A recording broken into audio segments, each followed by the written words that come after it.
Ladies and gentlemen, hello, ladies and gentlemen. Exciting times in the A, exciting times in not so sunny Glaslanta. The boys are back in town. Day one of training camp for year 60. So we're prepared to get at it. So for the next 2.5 hours, we're going to keep you company. We're going to entertain you. We've got a whole host of topics from around the league. This is now episode 8 of the Scottish Falcons. But as I say, we've got a lot of different things to get through tonight. But before we get into the nitty-gritty, Des, how are you, my friend? Good to see you as always. Fantastic. Really busy day for me business-wise, but didn't stop me having a wee look at what exactly was happening in training camp. And yeah, there's a lot to discuss tonight. Let's just say I'm optimistically happy after seeing a few of the things that happened in training camp. So yeah, it's exciting, mate. As I say, I try not to get my hopes up, but it's looking good, mate. It's looking good. How are you tonight? Yeah. Oh, I'm doing good. As I say, there's been a hell of a lot of news to kind of be keeping up with, and it's kept us kind of ticking over. But yeah, as I say, showered up, refreshed, ready to go. But a special shout out to the two ladies, and as I say, I've got them as banner photos as well, Taryn Wack and Tori McElhaney, because without those two, I would not be able to speak with any surety, or at least as much surety as I'll be tonight. So shout out to the two ladies, because without their content on X, as I say, tonight's show would not be as full of fun and frivolity as it's bound to be. But first off, as I say, we've got a lot to kind of get into tonight concerning sort of training camp. But first off as well, the man of the hour. But before we get into anything about quarterbacks or any of that nonsense, let's take a look at some of the comments. Obviously, see who's in the building, see who's supporting, showing love. So I'll let Des bring some of those up. Smooth C, first in the building. What's up, brother? Always showing love and support. We're glad to see you back. Absolutely, and probably good to see you, Cam. our top fan, definitely. He's always on the show. So, how you doing, guy? How you doing, super mate? Fan status. If you get some time, by all means, jump on the panel as well. We'd love to talk with you sometime, Cam, in a bit more detail, face to face. Absolutely. Sonia, Ladybirds in the house. Absolutely, yeah, the red and black. So yeah, exciting day. So we'll start with obviously the important thing, which is the training camp. Obviously, what caught your attention today, Will? Well, I've got a couple of quotes here for you. Just off the bat, as I say, there's been a lot of things, but I've got a list of inactives here for you, courtesy of Taryn Wack, as I say. So there were 7 names not at camp today for day one. 2 corners, Kevin King and Kobe Bryant. 2 inside backers, Malik Verdon and Troy Anderson. We'll get into Troy in a little bit more detail a little bit later on in the show there. 2 offensive linemen, that would be Jordan Williams, who we've spoken about on the show before, and Tyrone Wheatley Jr. Yeah, you're quite high in Jordan Williams. Yeah, it's sad to see him on the list of not attending on day one, but I hope he can get it back.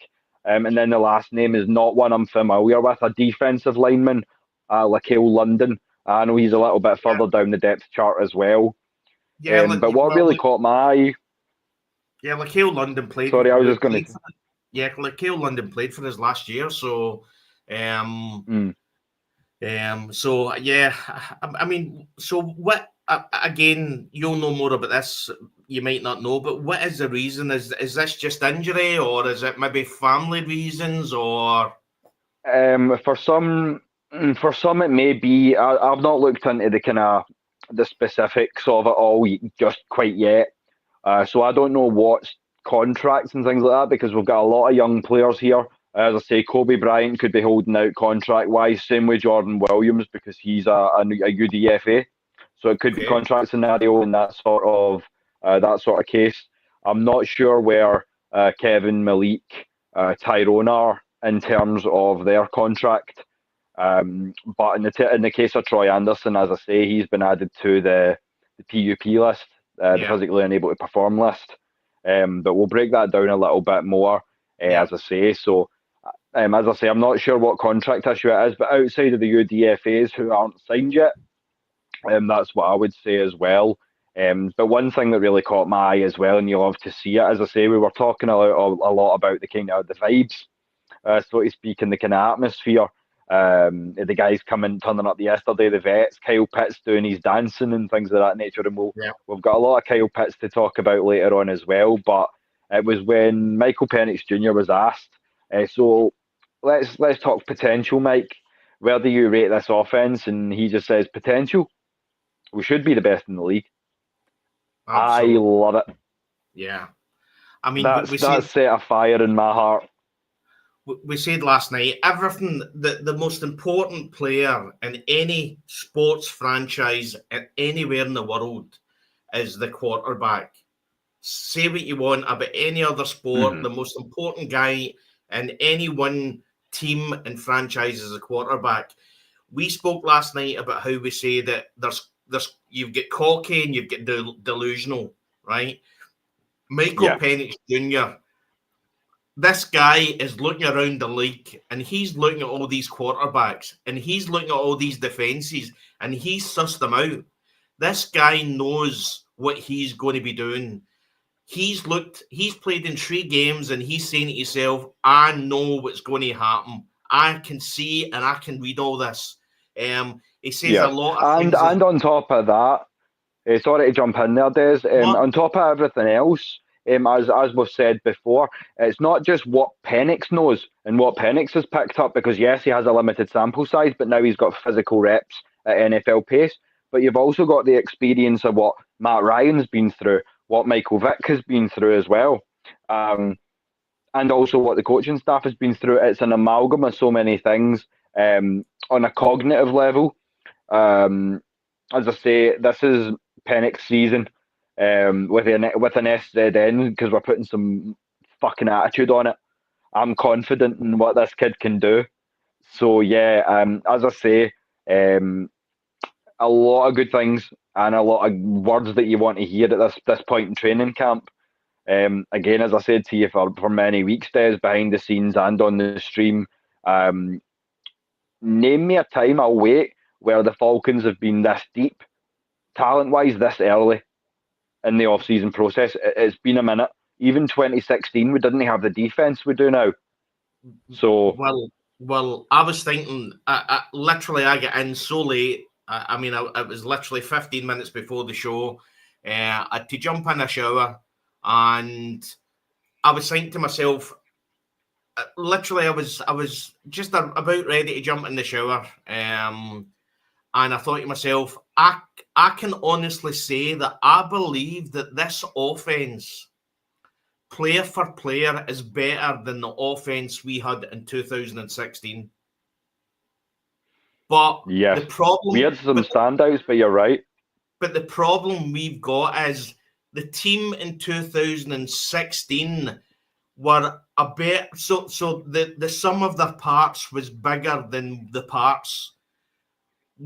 Last year with the Falcons, it was the parts were better than what we actually put out on the field, and whether that was down to it was the first year of Zach Robinson's offense, Kirk Cousins having physical issues, but when you actually look at it, when you look at the running backs we've got, when you look at the tight end we've got, when you look at the wide receivers we've got, and you then bring it all back to Michael Penix Jr. And again, the one thing you'll learn about being in Scotland is we can say and swear about somebody, and it's a good thing. We're actually saying a nice thing about them, but it comes out as if you're swearing. But what I would say about Penix is he's a cocky wee sod. He literally, he's a wee, we call it gallus. He's the wee gallus guy that's walking down the street and the world could be on fire. And this wee guy is walking down the street with his headphones on with no care in the world. Nothing's phasing him. He's chilled out. He's enjoying his life. It doesn't matter what anybody says. It doesn't happen what's happening at this side, offense-wise, or this side, defense-wise, whatever. This guy knows what he's about. And that's... and tell me that's not what you want in a leader. Tell me that's not what you want in a leader. Like, I love this kid. I'm growing to really, really love this kid and really think that he's what he needs, what we need rather to change this culture. That we've been kind of, as I say, scheming on for what seems like far too long at this point. As I say, there's a lot came out for the press conference there as well, which we'll get into in a bit more detail. But first off, as I say, a big take from the first day of offense to play in the training camp. As I say, Kyle Pitts is a few to pull up. We've got all. Yeah, we've lost Will. Will's jumped off there. I think he was obviously talking about the Michael Penix Jr. targeting Kyle Pitts today, which is again very, very exciting. I actually want to go back and go over a few wee things we were talking about earlier. Shout out to Bossman Gotti 93 on Twitter. And again, if we use any of your stuff on Twitter, unfortunately we're in Scotland. We can't be in Atlanta to watch the training camp. I would literally cut off an arm to be there, but we can't be there. But one of the things that I loved was Bossman Gotti 93 shared a video, and it was Michael Penix Jr. was the first player on the field. And again, that's all about effectively leading the team. And when you look at the press conference that he had with just after the training camp, he came out and said, you see that we got KP some ball today. And he then came out and said, that's going to happen a lot, which is fantastic. So from training camp, again, I'm going to go over a few of the tweets. So, so there's the one. See, we got KP the ball, going to be a lot of that. And effectively, that was the first thing he said when he walked into the presser. So he walked in and the first thing he said was that. Now, again, we'll go over it later, but Kyle Pitts was asked at his interview whether he hides all the noise. And his words were, he didn't take any notice of the rat poison. Now, he can say that all he wants. I'm telling you now that Michael Penix Jr. and Kyle Pitts, when you see these wee things and you see these conversations and you see Michael Penix Jr. walking in, and the first words he says at a press conference is, we got Kyle Pitts the ball and there's going to be a lot of that. That tells me that effectively he's saying that we're talking about it, and I know that what's been said, and I'm going to make sure that what you guys and the nasty things that they're saying about he's a bust and all that is going to be sorted. So are you back with as well? Yeah. Indeed, yeah. Apologies for that, guys. Just a little blip, but we keep on running. It's nothing that putting your shoulder down and running through it won't solve. And as we say, on that note, Kyle Pitts taking reps with the wide receivers. So this guy's ready to ball out this season. 1,000 yards and 8 touchdowns. Mark my words. As I say, a lot of good things this year to be happy about. And that's definitely going to be one of them. I feel like Pitts is going to ball out this season and ball out in a big way. Michael Penix Jr. is just letting us know that's the case as well, and I love it. As I say, to reiterate, potential, we should be the best in the league. I know, as I say, to be a little bit more nihilistic or realistic, if potential was success, Jacksonville would be a dynasty by now. So, Yeah. you know, we're a Falcon, but as I say, we've never been quite in this position, this deep, this early. So, yeah, I'm not mad at it, not in the least. But again, we said in one of the other shows, and I said in one of the other shows, that Kyle Pitts was never ever drafted at number 4 to be a tight end. He was drafted at number 4 to be a wide receiver. Coming out in the class, he was classed as the top. If he was a wide receiver, he was classed as a top 3 wide receiver, and he's a tight end. So, as you say, he was taking reps with the wide receivers today. And again, as I said when you were away, the interview that Kyle Pitts done about the rat poison and all the stuff that he heard on Twitter. Well, he says he doesn't look at it, but when Michael Penix Jr. walks in and the first thing he says in his press conference is, "Yeah, it looks as if we got KP the ball today, and there's going to be a lot of that." There was also a tweet as well about that Kyle Pitts and Michael Penix Jr. have been playing golf together. They're golf buddies. And just after the end of the season, and how they've built up a connection.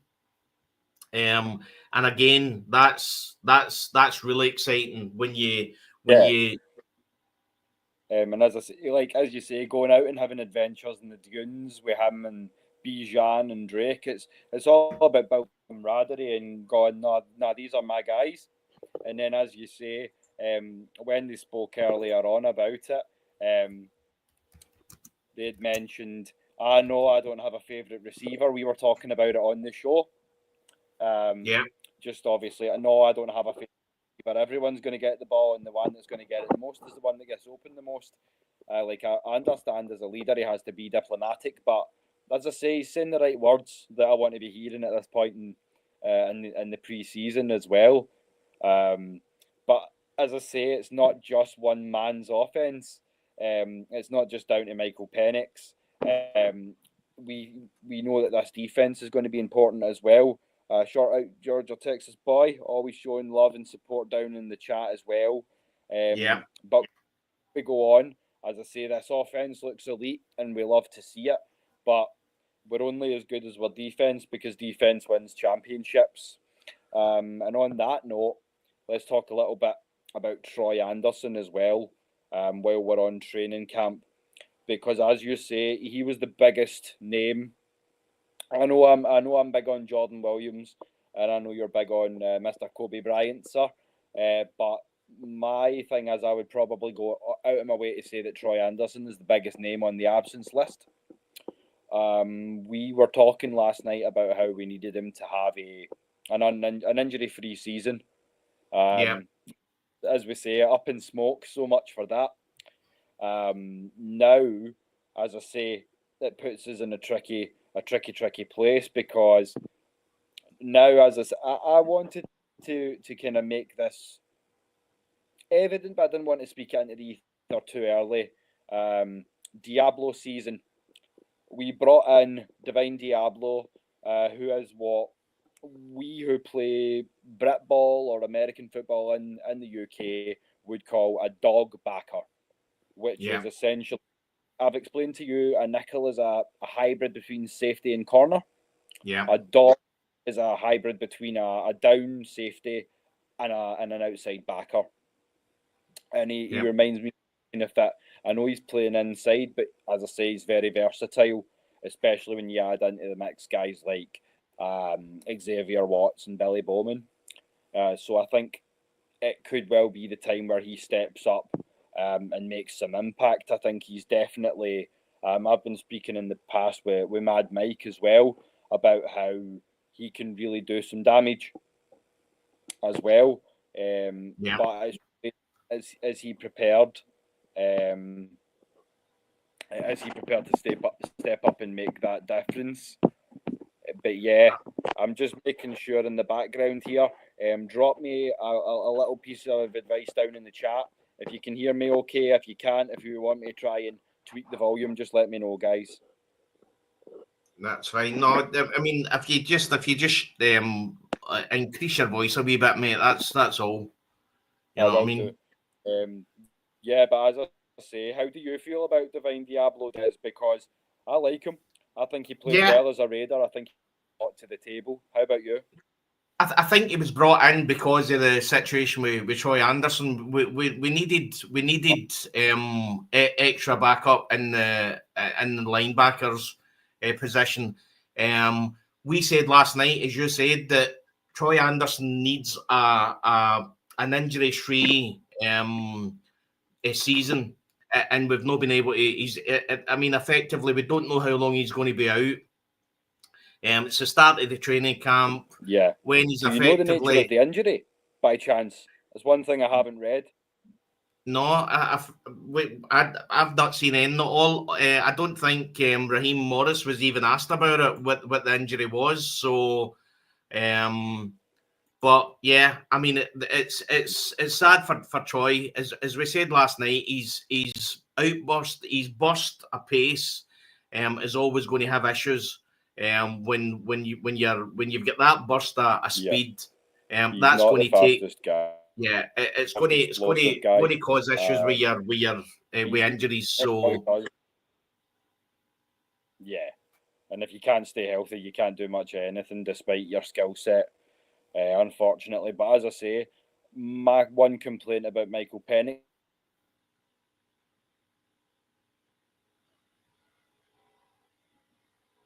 Yeah. I'm here. Sorry about that. I was think he's having some technical difficulties with his internet. So we're because he's got to step up now and be that middle backer. He's got to essentially lead that defense, be the QB of the defense. He's definitely more athletic than Troy Anderson, so hopefully he can get it done. You know. Yeah. Well, why don't you jump out and come back in again? See if we can, because you're buffering just a wee bit.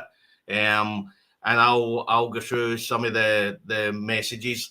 Yeah, if you can go through the messages. I'm gonna meet him in the back and try to get him situated. If you just want to get, and if everybody want to just leave some comments for him, maybe something that you thought about in training camp that you saw as far as some of the videos, some of the articles that you read, some of your notes. I can throw some of that in the chat, and then I'll be right back. Okay. Yeah, 10 Cam.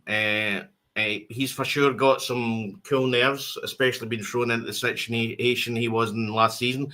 I'm obviously assuming you're talking about Michael Penix Jr. Absolutely. As I said, we went from having a guy called Matty Ice because he effectively had ice in his veins. And I think with Michael Penix Jr., I said last night, the thing that excites me about Michael Penix Jr. is he understands very, very quickly when a play has broke down. So to me, that's shown, as you've said in another comment, he knows that shows he knows what's on everyone's mind. And again, for me, you need. I mean, I've never been a quarterback, but you need to effectively know all aspects of the offense. We remember the old Matt Ice part where he was effectively just a rookie and he shouted the immortal words, "Get fucking set," and that was coming from a effectively a rookie, because he, as a quarterback, he needs to know the offense inside and out. There was another tweet. I'm just going to find it, and let me just go through. If I can find it. So it was all about, so it's Adnan Ikic, the old from the Falcoholics. Shout out to Adnan. He's put out that Penix says he's used to all of the motions in the Falcons offense because his offense in college ran a lot of motion. And then in brackets, this was revealed to have been a problem for Kirk Cousins last year in the Netflix quarterback documentary. And again, we've already said before in other shows that Michael Penix Jr. was probably the most pro-ready quarterback that came out in that draft. You obviously see that we'll talk about it later about Caleb Williams having issues with the Ben Johnson offense. And again, no matter how physical you are as a quarterback, if you've not got the mental aspect to actually understand the situations and what's going on around you, then you're not going to be successful. Yeah. And again, and as you say, it's a chess game, and if you've not got the mental strategy to be able to do that at a high level, then you're going to lose some games. I do apologise again, guys. It looks like we've got things sorted out technically, just a few issues, but we're back. Yeah. How's it sounding? How's it looking? Yeah, sounds great, mate. You look wonderful, and it sounds amazing. So, thank you ever so much. And as I say, as Cam says there in the comments, it shows that he knows what's on everybody's mind. It shows a level of maturity beyond what we'd expect for a year 2 kid. You know what I mean? And then he's for sure got some cool nerves, especially being thrown in. We went through that. So, again, as I said, when you were off, we've got our Matty Ice and Michael Penix Jr. So I agree with that. As much as I love the Ice man. Cam's put up, yeah, technical issues, Cam. What can we say? When you're an international show and you're connecting Airdrie to Clydebank, which is literally 25 miles, and then we have to then connect with the World Wide Web and then send it to Atlanta. Sometimes there tends to be some issues. So yeah, it's not just the 5-hour time difference you take into account. Then it's what was it you said again, Des? 8.5, 9K, 8,500, 9,000 miles away. Yeah, and obviously our webs have got to cross a literal ocean, guys. So you will bear with us. We're still figuring it out, as I say, but rather now than when we get into the real snaps. And we appreciate y'all being here. Yeah. Well, we figure this shit out. What I would say is you guys are literally in the middle of your day. We've went out. We've actually had a full day. So we're at 9:10. So we've had our day. I've been crazy busy today. And then we come on here. Nothing I would rather do after a hard day's work, and we'll say the same, is come on here and talk about the Atlanta training camp. You know what I mean? So, so let's move on to the next subject, which was obviously we got it. Yeah, ongoing outlook at the. So again, it came out in training camp today that, again, we said it last night that Clark Phillips III was probably one of the names that we thought were going to struggle to get onto the main roster. Yep. And he was effectively training with the third team today. Well, I'm just, as you say, double checking this depth. If you pull up the photo of the man we're talking about, number 22. CP3, as we like to call him for short. Just having a wee look at this defensive depth, and yes, he's listed at second right corner. But it lets you think that looking at some of these options, it's good to know early that we're kind of moving on from him. That we've got different options, because as I say, we've already kind of clued you up for that one. But yeah, CP3 taking third team reps. But yeah, as I say, Cam, if you're on, Maggie, Des, if you want to drop the link, we can get Cam on for a chat. That would be great. Yeah, that would be great.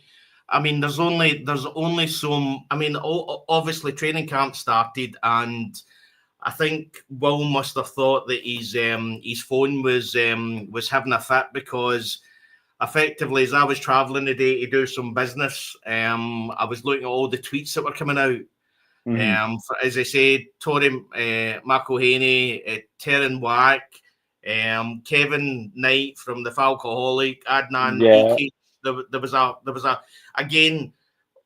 We have to say how important you guys are to the international fans. Yeah. You don't understand how important you guys are, because we cannot just jump in the car, drive to training camp and watch the guys. What I would also say as well is shout out to the fans. Now, I don't know if anybody would actually come on and say from Atlanta how there we go. Hey, what's Welcome, up? Cam. Hey, Balala. Nice to meet Thanks you guys. for joining us. Sorry, I didn't mean to interrupt. No, all good. Yeah. How you doing, mate? Glad to have you. Pretty good. Had to get the Michael Turner jersey on before I got on. But Hell yeah, man. It's good to meet you guys. Glad to have you on, man. It's good talking with you. As I say, thanks for showing us so much love on the shows. You've been one of the super fans from the start, so it's good to finally get a chance to go face to face with you, man. Even in being in America, like Kansas especially, it's hard to find people to talk about Falcons football, especially in general, But sorry, I'll let you go on for a bit. So before we do, tell us your story. Let the family know. So how long have you been a Falcons fan? Are you lifelong? Are you born to the red and black, or what was your journey like? Okay, so my father is a Cowboys fan, and my stepdad was. I feel your pain. I feel your pain. My mum's the same. Yeah. Basically, I didn't even like football before I was like 8 years old. I didn't even understand it. I like all the lines and all that. I didn't even care for it. But yeah, it wasn't until I got to like 8 years old and I would play football against my brothers, and just the competition, all that was fun. So I don't know. I had to choose a different team. I couldn't play as the Cowboys when my brother's playing as the Cowboys, and I couldn't play as the Bills when my brothers played as the Bills. So I just chose Falcons. Red and black looked really good. Tony Gonzalez, Roddy White, Michael Turner, had Bobino on the defense. Like, it was just a great team. It really was. And, yeah, man. Yeah, no, I just really enjoyed that. Sorry, it's a little bit silly, but I'm a little bit like right now. I'm like, No, sorry, guys. No, as me and Des say, like, it's a labour of love. Like, three guys will get together on a stream from across the world and just sit and name drop old Falcons players and have the best time, and that's what it's all about, man. And talking Atlanta Falcons, and none of us are in Atlanta, so that just effectively shows. I know you're in Kansas, Cam, but I mean that must be tough just now with how successful the Chiefs are at the moment. Oh yeah, I mean it's kind of weird in Kansas because it's a mix too, probably like it is over in Europe, because Kansas, it's like Kansas City, it's in Missouri technically, so there are like a lot of people who are Kansas Chiefs fans in Kansas, but it's also just like yeah, my stepdad was a Bills fan. There's Dolphins fans here. There's Patriots. There's all sorts of types of fans of like almost every fan base in Kansas, because really doesn't have like a major city other than Wichita, and they just got the OKC Thunder. No, they got the Wichita Thunder. It's a hockey team, but yeah, that's. Saying that though, I heard rumors that Atlanta's getting a hockey expansion. That's what I heard too. So the NHL's coming back to the A. So yeah, that's something we can kind of look forward to. Yeah, definitely. I'll be a fan of their team. Like the Scots will never turn down an excuse to watch some more grown ass men punch each other in the face. I mean, I'm speaking as a boxing and a pro wrestling and a mixed martial arts fan as well. Yeah. So yeah, I like me some scraps. To be honest, growing up in Scotland, the area I grew up in, Airdrie, wasn't considered a very desirable place. So if I wanted to see boxing, I just opened up my curtains and looked outside a Saturday night. Yeah, and I seen plenty of boxing. So good scraps, yeah. So is Michael Turner your favourite player? Definitely a huge inspiration. Just how he played. He's a bowling ball, the original bowling ball before Tyler yeah. Algier came in, you know. But Yeah. no, just had thunder thighs. He could launch himself over an O line and the defensive line. I love seeing him do that. That was just insane, but just a crazy player. Yeah, spring loaded. He almost reminded me of, I don't know, I may be going back a ways, but you come from that era, so you maybe remember MJD, Maurice Jones-Drew in Jacksonville. He was that sort of kind of stout but powerful runner. Maurice, he was a little smaller, but that's a very similar sort of archetype to what you're talking about. Very enviable style of like play, you know. It's just put your head down and you know you're gonna be the only one left standing after that collision. It's a lot of attrition.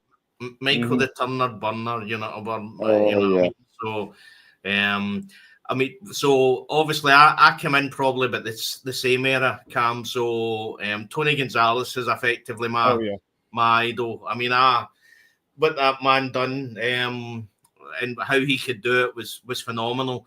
And obviously we've been talking about our tight end and everything that's been happening today in training camp. What's your thoughts on how good Kyle Pitts looked?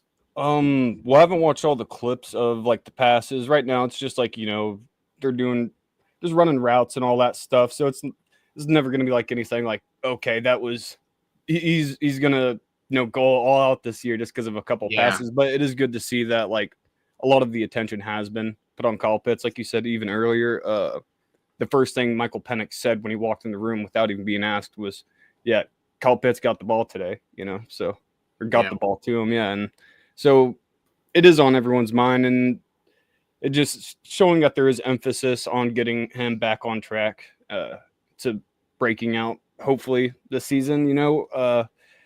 No one wants him to fail unless you're like a fan of another team, you know, or the Saints fans, you know, they probably don't want Kyle Pitts to be good, but you know, it's just great to see them all getting together, working things out, trying to just gel together. They've like a lot of these players have only been here for a year, and it's just, you know, just want things 100%. Definitely. It's nice to see that it's pointing that way though, and that the camaraderie is there as well. What's up, Floyd? Another one of the OGs dropping in on the chat as well. Keep the comments coming because it's been a busy day for all of us. As I say, I've been having a borderline stroke trying to keep an eye on 5X's, 3 Facebook pages, and I'm just a sucker for news. So. But then trying to get it convoluted because, as I say, I've got half a pad just full of scribblings. Something we need to talk about. I know you're quite a big WWE fan, Will. So obviously, Hulk Hogan died today, which is really, really sad. So seemingly... prayers up, Hulk stuff. So thoughts and prayers. Keep an eye on the solo channel.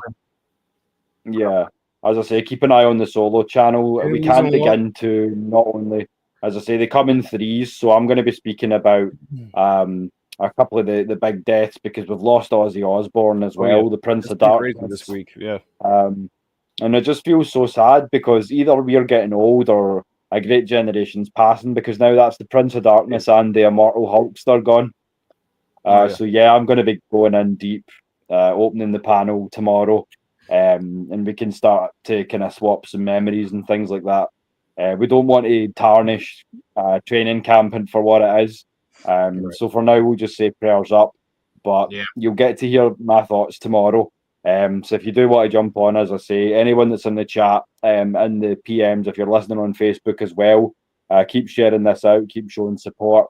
But jump on and we'll have a little video of sorts, a little AFN tribute to Ozzy and to the Hulkster, because as I say, they both had such an influence on our lives, as not just the sportscasters, but as wrestling fans, as as consumers of pop culture. Man, you couldn't really avoid either of those guys. So I remember before every Pee Wee football game, Crazy Train was playing, you know, every high school game, it's always Crazy Train or Thunder by AC/DC going on.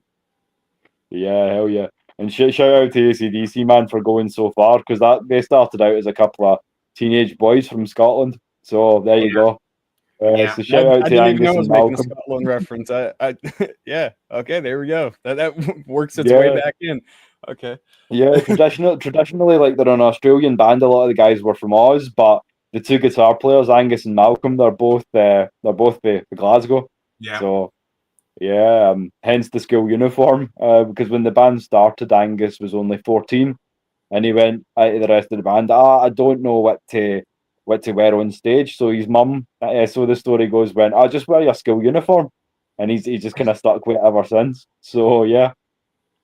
So there's a wee fun story for the rock fans as well. I didn't actually know that. Well, I didn't know that about the school uniform. Yeah, so he was only 14, 15, and he went to Malcolm and his mum, and that's what she said. She went, well, if you've nothing to wear, everybody knows you're underage anyway, just stick your uniform on." And it's one of those ones where the rest is history. So yeah, but as I say, like I did the music degree as well. I mean, as much as I love sports, that's where my area expertise is music and performance. So yeah, don't get me started about rock and metal, or we'll have a whole nother 3-hour stream on our hands. We could go a whole different way with that. Football's probably the best sport that goes in like hand in hand with like music and entertainment and all that kind of stuff. Honestly, it's always a spectacle. 100%. With the Super Bowl halftime shows and all that kind of thing. Flyovers, all that kind of stuff. They get everything involved. Yeah. Hell yeah. And I mean, as I say, I can't remember who it was. I think it was Jeremy Clarkson, who hosts a show on British TV called Top Gear about the cars. Oh, yeah. He says the difference between America and Britain. In America, halftime is for sing-song. And in Britain, halftime is for getting a pie. Basically. A pie. So I thought that was pretty good. So that's, a mince pie. A mince pie. That's what halftime is for. If you want to get a bowl of grease, Cam, and put mince in it, and then put pastry around it, I that's effectively a pie. One word out of that. Essentially, what you've got, aye.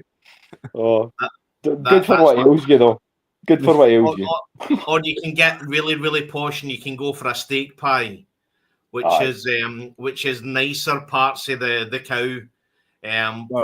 Probably still unidentifiable, but it tastes a wee bit more because it tastes a wee bit nicer because they put a wee bit of gravy, a wee bit of brown gravy in it, and as you're eating it, it's dripping down your chin, and just make it viscous enough that you can disguise what the meat might actually be, and you're onto a winner. That's it. Just don't tell them what's in the secret stuff. The one thing about food in Scotland is you just don't ask what the ingredients is. If you don't ask what's in it and you just enjoy it and like the taste, then you'll be fine. So it's cold and it's stormy. Get it, don't you? Aye, that's it. It's warm. It sticks to your ribs, as we call it. Have you ever had a calf fries? No, I haven't actually. Oh yeah, they're bull testicles that are fried up. Do you know what? You had me fried up. I'll try it. They're not bad. I mean, that's how I ate them because my parents just told me they're chicken nuggets. So, and you don't ask. I said to the missus, these aren't too different to us. As I say, we might be in the north of the UK and you're in the south of the US, but when it comes to food, you're not going to scare either of us away for the table. Yeah, no, I can't do no liver or nothing. I don't know how you guys eat the blood sausage or any of that kind of stuff. Yeah, we'll not get them on the haggis. Ah, dear. Yeah. So Cam, in Scotland we call blood pudding is called black pudding over here. Yeah. I don't eat black pudding either because I've never tasted it. It's a fact that I know what it's made of. It's made of blood. So my iron levels are fine. I don't need any of that. What you can do though, they also do, as I say, I know because my missus is from up in the northeast, up in the Broch, up in Fraserburgh, but they do white pudding, which if you've not had that is fucking delightful. Okay. So I would definitely. I've never tried it from up there though. So when we get up, I plan on trying one of those. So photos to follow. But another plan in Scotland as well is if you can batter it, put effectively a batter on it and then deep fry it. So we get fish shops, fish and chip shops, we call it, in Scotland that actually get a Mars bar. You know a Mars bar? Yeah, they're like the nougat covered in chocolate. Yeah, so that's the one. They put batter over that, like the batter you would have in fish. Mm-hmm. They put batter over that and deep fry it. And the funniest thing is, so good. The funniest thing is it doesn't melt, and it's effectively like a deep fried sweet. It's like a pudding. It's the most unbelievable thing. Like trying to explain it to someone, it sounds scandalous, and they're like, "Oh, that can't be healthy," and you're like, "We never said it was healthy." We never said it was healthy. We said it was good. American. Healthy isn't the concern. I don't know. Chocolate and fish. That's a. And another thing we do as well is we get a pizza, and we batter a pizza and then deep fry a pizza as well. Yeah, so if you ever come here and you get told about a delicacy by the name of pizza crunch, that's what you're talking about.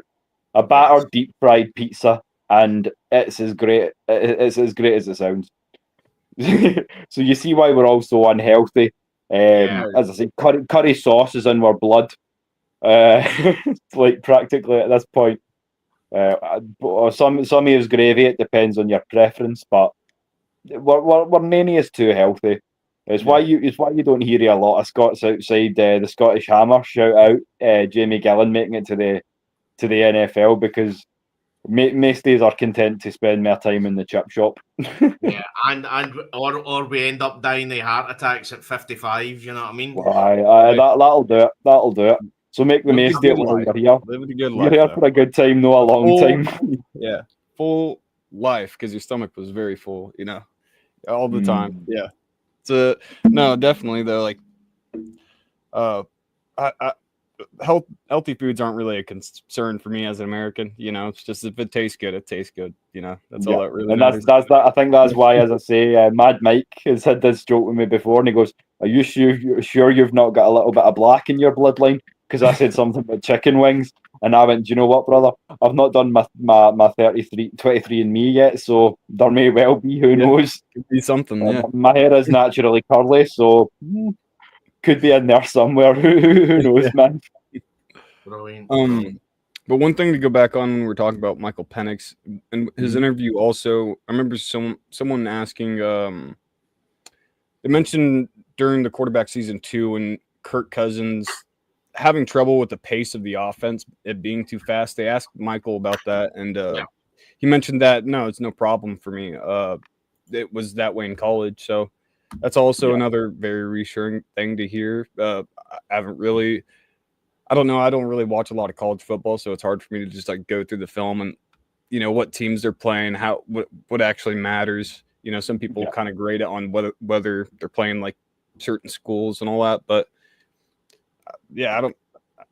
If it's what he ran, and he's shown he can run when he needs to, So I think he will fit the pace of this offense pretty well. He's had a whole year to acclimate to that, and as I said earlier on as well, he's got those 3 games under his belt now, so it's a limited sample size, but he's experienced the pace of the NFL game.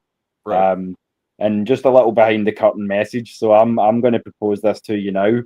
Just because you have been an OG supporting since episode 1, if you've got Facebook, what to do is stay on with us after the show. Maggie's going to come on and we're going to have a wee chat, because we'd love to have you on more often. We're building building the panel up. So if you're down to join us more often, then we'd love to have you, brother. I do not have a Facebook, but is there anywhere else that might get work? at us on X? As I say, we'll touch base through there, or Discord. Okay. I got Discord. Yeah, I'm more comfortable with Discord. That's the way to look at it is obviously we're international, but effectively you're in Kansas, so I mean, I've got friends that are probably less international than you from Atlanta, so I mean, I probably fly for an hour, and I'm in different countries. You know what I mean? We drive for 50 minutes and we hit England. So, I mean, you're quite. I mean, I think is Kansas? Is it in the middle of Yeah, it's right above. Okay, so there's Texas, then Oklahoma, then Kansas, right there. Yeah. So yeah, it's right in the middle. So that's you're sort of above the. You're just above the panhandle, so to speak. Yeah, I'm like 15 minutes away from Oklahoma. Ah, okay. Yeah. Right. So you want to talk about wind days? We get some windy days, but not like Texas Panhandle windy days. That's different. That's different wind. I've been able to do a Michael Jackson lean into the wind. It's been so windy before. Like, you can. No, thank you. I prefer to keep my feet. Especially get a piece of dust right in your eye at that speed. Jesus Christ! Like 80-mile-per-hour gusts. Yeah. No, thank you. No, thank you. Yeah. And as I say, like, this is something we could get into on the solo channel, but the skies are strange in the south. Have you seen some of the stuff in Florida, Cali, even Georgia? The skies are strange over America right now, man. The double sun and things like that nature. It's getting scary over there. What happened? There's 2 suns now? Oh, no. I'm saying some of the footage from the south. It's something in the sky that looks like a second sun. All you need to do is, like, if you put on YouTube after the show, second sun, you'll see it's all over the place. California, North Carolina, Georgia. It's just Florida. recently? Or like just in the last sort of 3-6 months. It's pretty crazy. But yeah. It'll probably be a reflection or something, mate. I always look at these things and somebody always comes up with something. And wait. Is that your way of telling me I should swap out the do-rag for a nice tinfoil hat? No. The one thing about me, mate, is I look at all the conspiracy theories. I always have. But I always look into it, and 9 times out of 10, that it's just people. I'm trying to remember the word, but there's a word that effectively we look for patterns. Our brain looks for patterns. Oh, yeah. If we look at a tree stump, we can see a face in it, or we see faces in the cloud, or things like that. So. Oh yeah, eidetics. Yeah. Eidetic memory or something like that. Something like that. Yeah. So, but. Yeah, it's I'm not a big conspiracy theory person. I'm too busy. I just go on with it. I'm in my own world. You know what I mean? I just let the rest of the world do what it is they do. Well, they seem like let's speak about some conspiracies then. If you want to talk about that, I mean, we've got enough to deal with in Atlanta. So let's talk about some conspiracies, shall we? Let's throw it out a little bit more from Atlanta to the wider NFL. I actually texted the Jets this morning. I was like, at Jets, need a quarterback at Kirk Cousins. Oh yeah. That's what you're saying, my man. Well, seemingly it's coming out now saying that it's a toe injury and it's not too bad. But it was what was that I read here? Broken toe on the right foot. Yeah. Apparently. Not actually as bad, yeah. And he's day to day. Sorry if I sounded disappointed about that, but I'm not wishing injuries on people, but yeah, it's not that bad. Yeah, you just want Kirk no longer our cousin out of the A. That's all. Yeah. I mean, I've already done this in your honour. For anyone that's scheming this up, there you go. It could happen. It could happen. But I said in one of the shows, we haven't seen the last of Kirk Cousins. I don't think we've seen the last of Kirk Cousins this season. No, yeah. But what I don't mean is it might not be in Atlanta Falcons colours. When you look at Justin Fields, I mean, that was only effectively they'd done reps earlier on in the morning, and then they'd done more reps, and he's already injured. Yeah. I'll go back to what I've said before. Yeah. In 2023, I don't know last year's statistics, there was 66 quarterbacks played in the NFL. I think it was now that and most of them was down to injuries. You remember the Joshua Dobbs in Arizona who came in who played against Atlanta and set us on fire kind of thing. So I do remember that. I wish I didn't, but I do remember that 2 years ago. The Cardinals. Wait, am I thinking of the right guy? Dobbs, yeah, as you say, like I'm almost terrified to ship about because of what our QBs of the past have done to us and before. But I don't know if it comes in, we can make something happen. But what my concern is, before you start, sorry. What my concern is that people said about him coming in. This is the heir apparent to Michael Vick. The way injuries are playing out in his career, unfortunately, he's more like the heir apparent to Robert Griffin. Yeah. So I'm sorry to say it, but it's just he can't stay healthy. I mean, so far, I hope that changes for him. Like I really do, but I mean, what I would say is, you look back to that draft when Terry Fontenot was getting his arse absolutely booted for not taking a quarterback, and you look at, obviously we had a choice that you had Zach Wilson, you had the guy that went to San Francisco. I think that San Francisco, that'd be Brock Purdy, right? No, that'd be Trey Lance. Trey Lance. Trey Lance. Trey Lance, yeah. The ex-Cowboy. And then you had Justin Fields, which again, I remember all the kick up that they should have took Justin Fields because he was a local boy and all that kind of stuff. And then you look how their careers have progressed, and effectively they've stuttered. You know what I mean? Can one of you boys have a quick browse on X? Yeah, I'm somebody's saying that Floyd's saying Mooney got hurt. Yeah, so Mooney went up for a catch and came down quite hard, and then he took off with the trainer and he hasn't come back. So I don't think it was. There are no updates recently. Everything's from when it was reported. I don't think it was too bad. It was just effectively basic concussion protocol.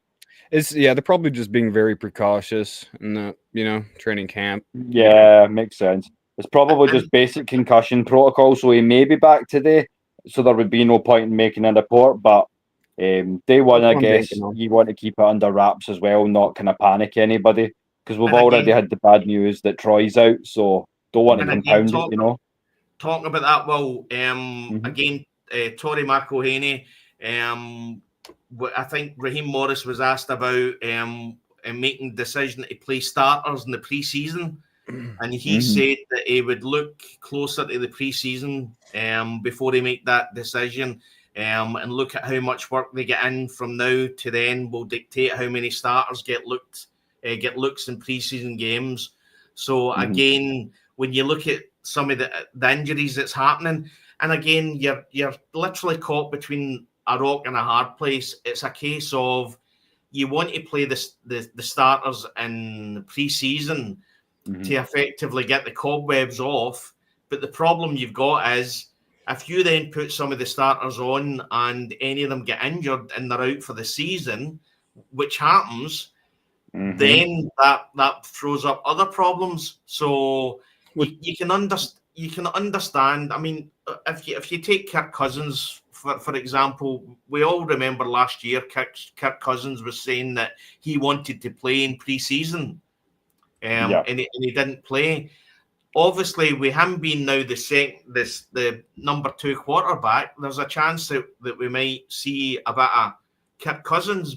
But again, if you're trying to trade Kirk Cousins, you're stuck between a rock and a hard place. You want to play Kirk Cousins in pre-season to show the other teams in the NFL what potentially Kirk Cousins could be, but you then don't want to play Kirk Cousins in case he gets injured and he's out for the season and you can't trade him. Here's one too to that point. As you say, you don't want to trade them out, be in a bad position in case someone gets hurt. But you can argue about the benefits versus the drawbacks of a 4-game preseason versus a 3. But I feel like 3 is perfect because hypothetically, in an ideal world, I would have Kirk play game 1. Penix has still got the headset, so he knows everything that's going on. He can see, he can adjust, mental reps and all that. Game 2, I'm splitting 50-50. Game 3, Mike, it's all you. That's how I'm feeling. So I would feel that a 3-week preseason would be better to let both guys kind of get the reps. I got news. The Falcons have released Kevin King. Wow. Yeah. He was on the did not attend list, so maybe there's something more to that. We should have a look after the 3 show. players for on tomorrow. non-football injury list. Here, let me open that up. Wow. Yeah, all I've seen in terms of injury, the only one we had was Troy. So I'll pull that up. Let's talk a little bit more about these injuries. What you see in there, Cam? So the injuries, let me see that. Defensive lineman LaCale London, inside linebacker Malik Verdon, and cornerback Kobe Bryant on the NFI list. So, non-football injury. Okay. Plus, you also, as I say earlier, I don't know how much of a factor that's got, but do you know definitively whether, who is it I've got here? Jordan Williams and Kobe Bryant, with them being the two UDFAs, we tie them up? Or have we got them under contract now? Yeah, we did sign them. Yeah. Good. Yeah. Good.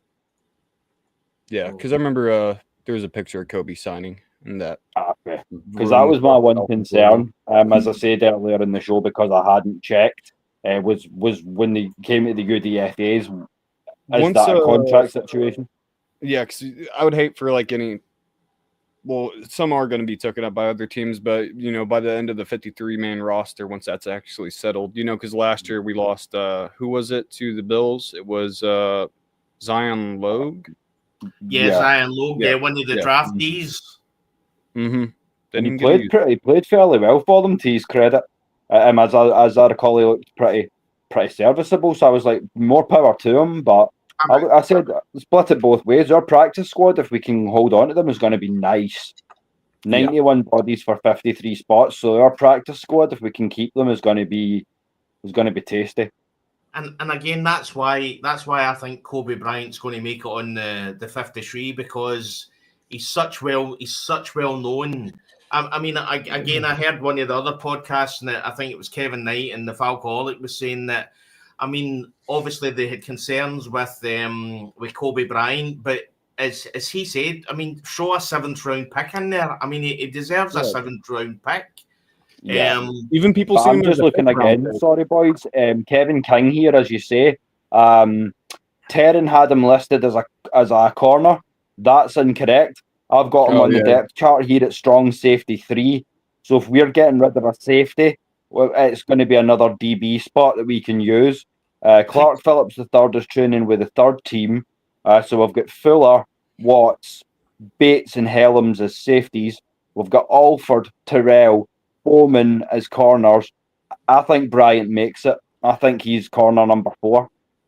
Yeah, especially with Kevin King gone now. Yeah, I think they're working that out. It's kind of the difficult thing is like with Troy Anderson's injury, it's like, do you keep an injured guy on your roster? Because how much is he going to be an impact? With he's just taking up space at that point. And I do want Troy Anderson to play, but they kind of already knew he wouldn't be ready by this time. That's why they signed Divine Diablo. And it's just, I mean, I'm also wondering as well. Well, remember when you done the roster and you said there was 91 players on that roster? Yes, sir. I'm pretty sure, did this not happen with Kevin King last year, that he was released and then eventually they brought him back again? Yeah, we flirted with a couple of guys like that. I'm pretty sure Kevin might have been one of them. I think you're right, but there was, why do I want to say there was 3 or 4? There was a little short list that they released through the was Logan Woodside, or because he got picked up by the Bengals later? That was it. Yeah, the QB Woodside. That was one as well. But I'm just looking down this roster. Linebacker's a big worry. We've got so many fucking linebackers, guys. Yeah. And speaking of Braylon Trice, he's 100%. Perfect. Tori was saying that's good. He's good to go. So I'd hope he'd need to be, because, as I say, he's going to be that sort of time for another kind of X's and O's lesson for you there, Des. Do you know what I would mean if I said a Will, a Sam, and a Mike? A Will, Sam, and Mike. Yeah, I've heard of the Mike. Yeah, so okay, so your Mike's your middle. Yeah, and then weak and strong. Sam, strong side backer on the right. Strong side backer on the defensive right, offensive left. Traditionally, it's flipped again, as I say, because our QB's a lefty. So essentially, if you're talking strong side playing against the Falcons, your Sam would be on Jake. No, your strong would be on Caleb, and your weak side would be on Jake Matthews. Yeah, so obviously Caleb McGarry was interviewed today, and somebody asked him about being the blind side, and he said that it really doesn't make any difference because of the way that the quarterbacks play now. It said that and again, Raheem Morris said it as well in his interview about there's not really a blind side. Again, Caleb McGarry came out and said that he's not done anything different. It's like when they ask wide receivers if how the ball spins at them affects the catch. Not really. It's just it doesn't really mean anything. Like it's just catching a ball. Going back to what Vic said as well,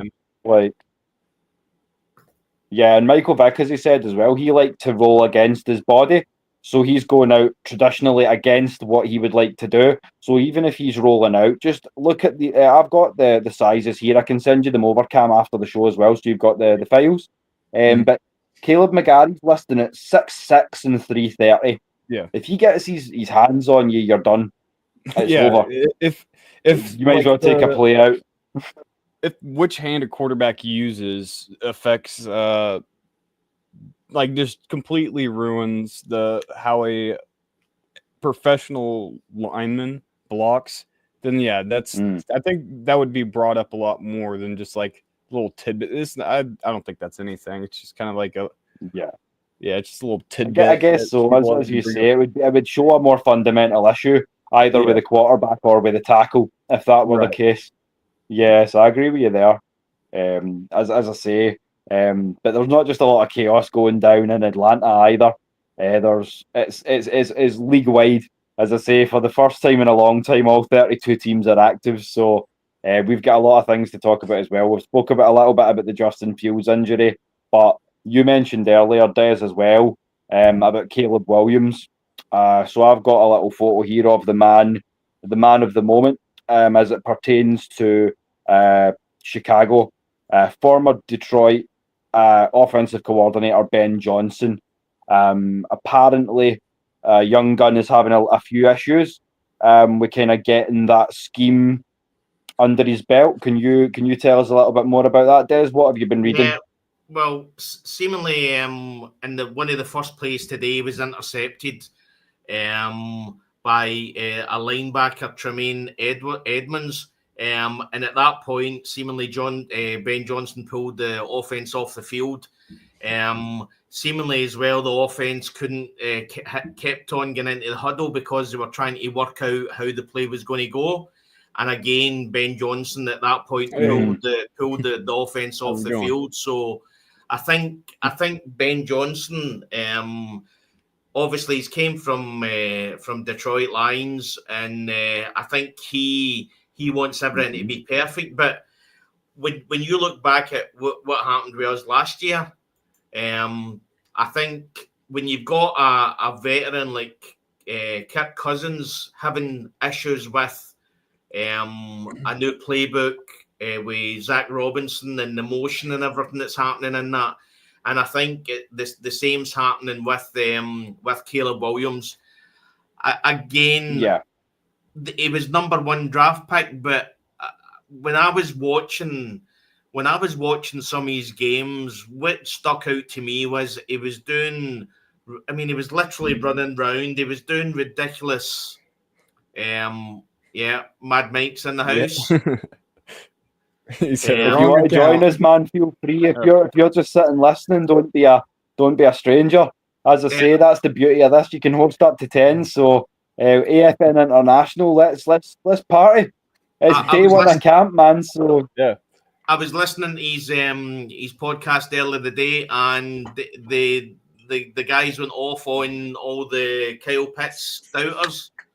And no uncertain words. They're eating some words now, brother.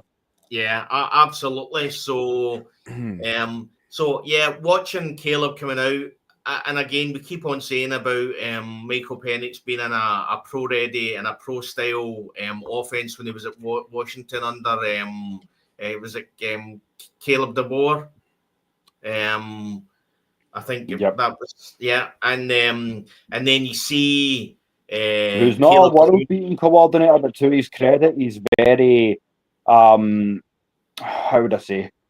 Yeah, it's pro style in so much as his level of knowledge is incredibly nuanced.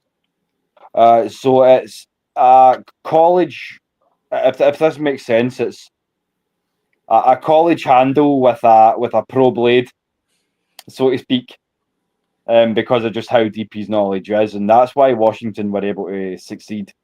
He was a great athlete at Indiana, but Penix really found himself in that scheme, and really started to evolve into something different, more akin to, as I say, if you want to mention Michael Vick, then he's more of an Atlanta, a Philadelphia Michael Vick than an Atlanta one. Yeah. Not that he can't run, but as I say, he's more complete and he's more fundamentally sound. He's going to go through third and maybe even fourth reads in some cases to find his man and get the ball off. So, yeah, you love to see it. Like, I could go on about MPJ all night, man. I'm excited. But again, I keep on saying that's how it shows how impressive the 3 starts were last season. And again, I keep on saying it's not as if he was training with the first team. He only seen the first team literally the week that he became our main quarterback, and he then started training with the first team at that point. So, I have to ask, if you're watching, I'll do that. If you're watching Kirk Cousins for the last 5 weeks and how he played, why you're not putting Michael Penix Jr. in to effectively do some reps and training with the first team, I don't know. As I say, I'll go back to Ryan Leaf and what Ryan Leaf said when the draft was coming out, and he said his number one, and again, whatever issues he had when he was in NFL and all that kind of stuff, I like listening to the guy because I always say that the guy understands how not to do things because he done it that way. Oh, yeah. And he'll watch and he looks and at you know the old saying, those that can't do, teach. Absolutely. So it's the same for me. The seizures and the weight loss and the trach, that I'm not going to be in a helmet and pads anymore. But why should that mean that I no longer have an impact on the game? There's ways to coach. There's ways to do the X's and O's, stats. There's a million different ways I can still fulfill that. Plus, as I say, the podcasting's fallen into my lap, and as I say, from the horse's mouth, it's good to have a direct access to America. As you say, would you have ever thought episode 1 that we'd be sitting here with a guy in Kentucky, even a guy over in the US talking about our birds? Yeah, Kansas. It's truly humbling. Kansas, close enough. Yeah, too much going on, man. Well, you're like me. You're like me. I've not had dinner yet, so Kentucky Fried Chicken does kind of come into my head. KFC. You know what I mean? As Mike says, it must be those black jeans in my thing. But you say fried chicken, I'm like, what? Where? Well, yeah. Sign me up. Well, I don't know. Kansas, sorry, my mistake, brother. Apologies. Well, I don't know if Mike and Maggie would probably like KFC. They're probably more like, that the area Chick-fil-A or Cane's. Cane's chicken is a pretty good one. I guess so. They'd probably be like when we come here and they go like, oh no, what's the most generic stuff? Yeah. Probably, I kind of get what you mean. What I would also say is the difference as well, because you're mentioning it. The difference I would say between America and the UK is, in America, I feel that when people go out, it's all about how much they can eat. Oh yeah, yeah. So you go into all these buffet style restaurants and it's eat as much as you can. In the UK, it's all about how much you can drink, alcohol wise. So that's the difference. So you'll have that's guys. Why you guys like to take the piss out of each other. Yeah. Absolutely. Because we're usually all pissed, so there's enough to take. You'll literally have guys who will say to themselves, I'm going to just have a wee sandwich because I need to line my stomach so that when I start drinking later on, I don't get pissed too quickly. So yeah. It's like if you're only having one sandwich, bro, you better be going for that seeded bread or you'll be as we're going to take another word, you'll be mangled by 9 o'clock. Yes. So going back to what Ryan Leaf said, again, Ryan Leaf said that Michael Penix Jr. was his number one draftee. If he was picking a quarterback, number one, he'd pick Michael Penix Jr. And he said that because Michael Penix Jr. plays in a pro-style offense. Yeah. And from when you look at the quarterback school as well, and there's actually videos on there. I'm trying to remember the guy that does it, but there's lots of film that Michael Penix Jr.'s first game, and he's analysing it, and he's saying he's literally hitting his fourth progression, and again this is his first game, and he's as you hear when you talk about, obviously we went through Desmond Ridder and we've went through Taylor Heineke and all that, and Desmond Ridder was the main one because he effectively you lived his life, and you heard the interviews, and you effectively lived his issues and all that kind of stuff. And you used to hear him saying after like the third or fourth game, you heard him saying that the game was starting to slow down for him a wee bit. Michael Penix Jr., the game's never been fast for him. It's always been slow for him. You seen it straight away in the Giants game. A couple of overthrows, but effectively he was shown quicker because he thought that the guys would be on him really quick, and then he kind of looked round and worked out that I've got more time than I actually thought. So if you go back and watch the Giants game and you analyse it, you'll see that the game was never fast for him. And then and it's important. There are levels and everything, like I say, Des, and one of the most important things for a quarterback, I'm going to state this, it sounds like I'm going to big him up, but I'm just stating facts because that's what we like to do here.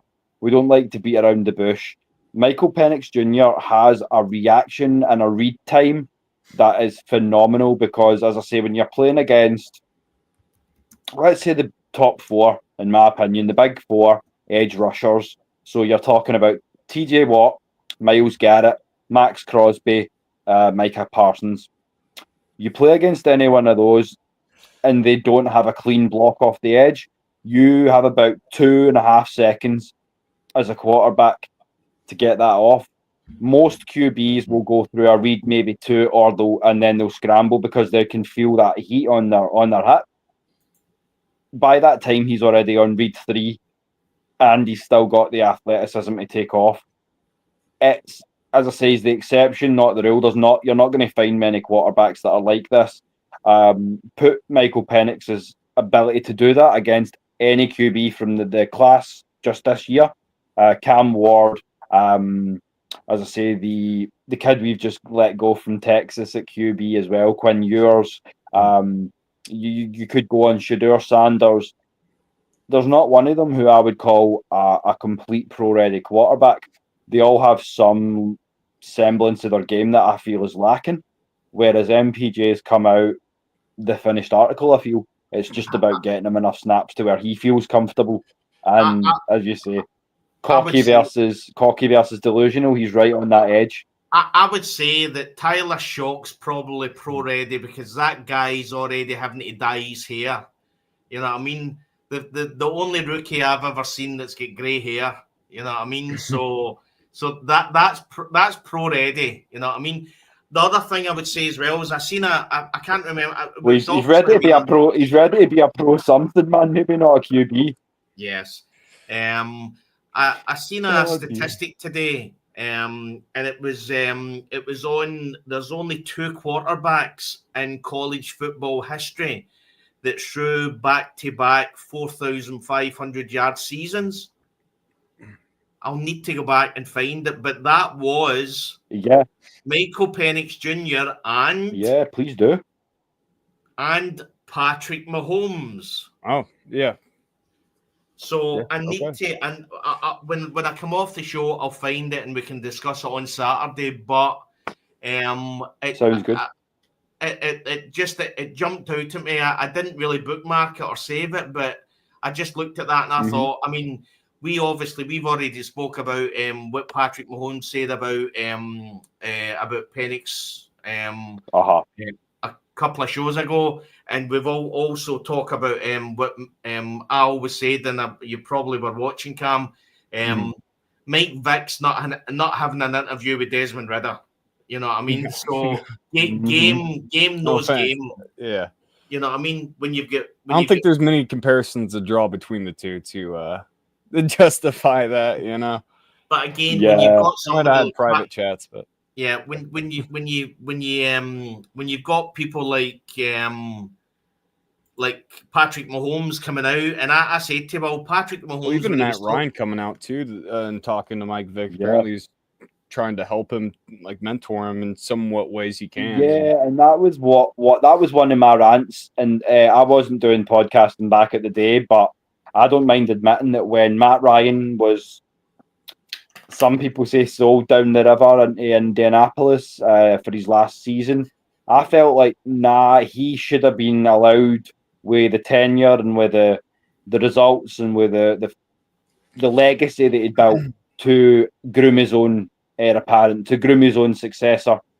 So I feel like that didn't help the transition because bringing in Kirk, who ended up having the short arm, I really feel like just having Ryan one more year, maybe that would have been, but shoulda, woulda, coulda. That's where we are now. But I'm glad that Mike and Matt have both kind of threw behind this kid and went, this is the guy now. And as I say, bring the city together. You might be a Vic guy or a Ryan guy, a Vic girl or a Ryan girl, but at the end of the day, this is bigger because it's a new era. It's year 60, and let's get it. Mm-hmm. And again, going what's happening in training camp. I mean, it's exciting times. You know what I mean? Kyle Pitts going off in one. It really is. You know what I mean? So, I mean, I remember last season as well, or last training camp, Kyle Pitts went off as well at the start of the season. So yeah, and that was what I was going to say. The one bit of devil's advocate I have seen. Shout out again to Mad Mike because it was on his either his Facebook or his Twitter. But yeah, we've been keen and we've been sold on Kyle Pitts before to be left sorely disappointed.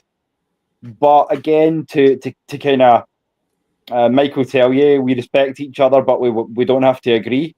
That's the beauty of this. And on this one, I don't agree completely because I feel like, as we've said a million times, what he's lacked over his first 5 seasons is consistency. And we've seen right from day one now, a training camp, that Michael Penix is like, this is the kid. This is our guy. So I feel like this is the one time we can be optimistic. I'm going to jump in and I'm going to say what he's needed since he came into the Falcons was consistent quarterback play, not consistency. We've got Matt Ryan. It's not a surprise that Matt Ryan, when he's got a competent quarterback, he nearly gets the rookie tight end yardage record. He literally goes off in one. We all remember the over the shoulder catch that he done in his rookie season was phenomenal. That was fantastic. Yeah.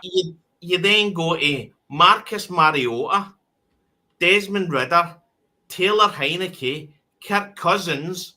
So I mean, there was times last season where Kirk Cousins could hardly throw the ball down the field. You know what I mean?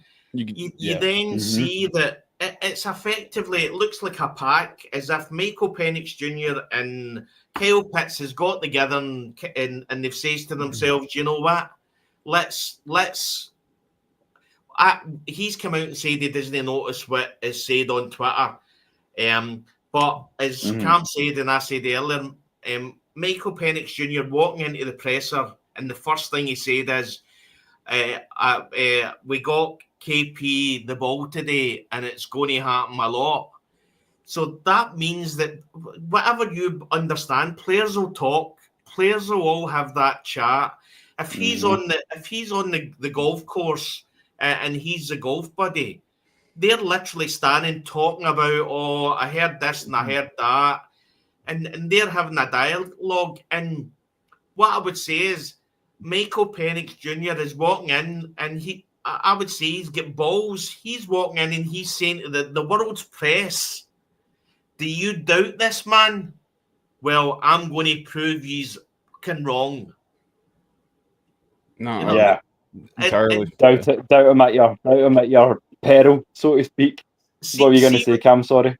Sorry. I mean, I don't know what the plan really is, but there does feel like there is an actual plan here. This feels a lot different than when Arthur Smith and Desmond Ritter were the leads of the Falcons team. The ones who were basically like the decision makers who, like, at the end of the day, like, what they do does ultimately affect this team and where it goes. But I do have this like vote of confidence kind of in Michael Penix and just those 3 games. I know it's not a lot, it's not a huge sample, but I do have this, like, I feel a lot safer. I don't know if that's the right word to use, but I feel safer, honestly, in watching a Falcons game, turning on like, okay, let's not throw 5 picks this game, or or something along those lines, or I agree. Like, on the post, you don't want to get too out of control, but it's the post like, game. as I say, I don't want to go too crazy, but it's yeah. Apologies, guys. There's a few bits of sync issues, so if I do talk over you, apologies. Oh, no, we will get you in. You say what you've got to say. My bad. This is Anti-Pam showing love as always. But you've seen the Packers' new uniforms. They're I haven't yet. I've seen the Saints' new ones, but I've not seen the Green Bay ones yet. How are they looking? Well, they made the Steelers look actually okay. That's how bad they are. The Steelers' new uniforms, and the Steelers play the Packers this year, so I hope we get the ugliest game, and I hope they both do the throwbacks in the same game, because the trash uni bowl. They did what that sounds like a college bowl game. The trash uniform bowl. Was it an Iowa team with the they tried to do a leather design, like the leather helmet design on the helmets? That's pretty much what they did. God. Yeah, it's just printed, it's a printed leather design. It has the straps. It looks horrible. I don't even know why. Like, just take some liberties. Like, we get it. It is back then, but you don't have to do an exact copy of like the old uniforms from like 1940. When it's come on, like, just less Acme, more Shein. You know what I mean? Yeah. Yeah.